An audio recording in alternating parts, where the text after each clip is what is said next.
Anita. I'm a singer-songwriter, primarily based in London. I will always say I'm based in South London, even though I'm living out. So far deep in the thick of it, so far gone, with no way back to the piece of me.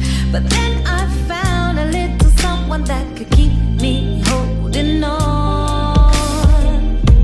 They said to me, you've got to keep your love. My aunt had a sort of youth centre in the middle of Forest Hill where a lot of people used to go, and they used to put on some performances and things like that. I went over to Asia for a couple of years to do my A-levels, and so when I was there I kind of took a step back from music, and I started getting into sort of dance and things like that. And then I went over to Australia as well to do some work over there, and then I came back and went to university, and I decided to pick something really non-music related. I wanted to keep my music as something that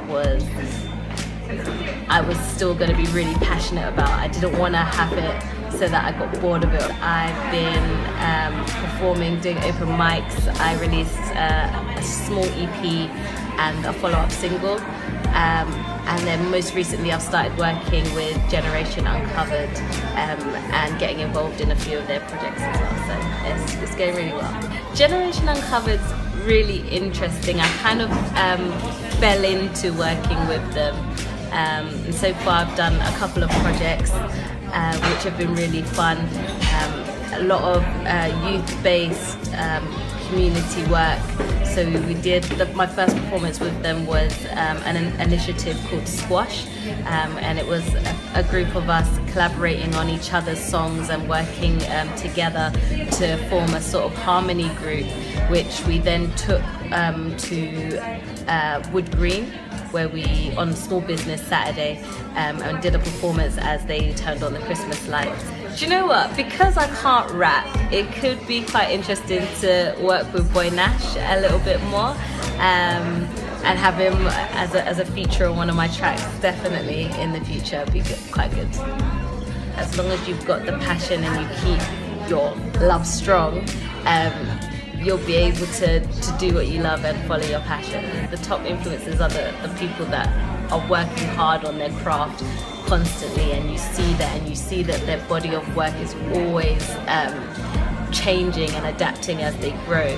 So people like Michael Jackson, for example, people like Beyonce, for example, people like Usher, for example. For me, I look up to those types of people because you can see them constantly and consistently working very hard on their craft and developing as artists themselves. I'm excited actually.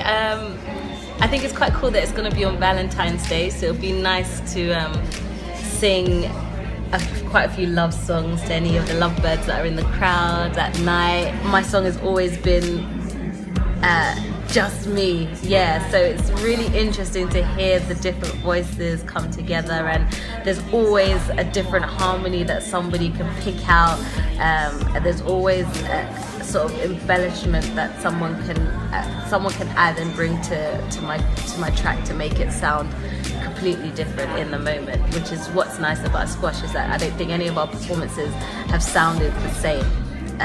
They've all been different. They've all had a different element to it, which makes them all very unique each time we perform it. Harmony, to me, means collaboration. It means cohesion. It means flow.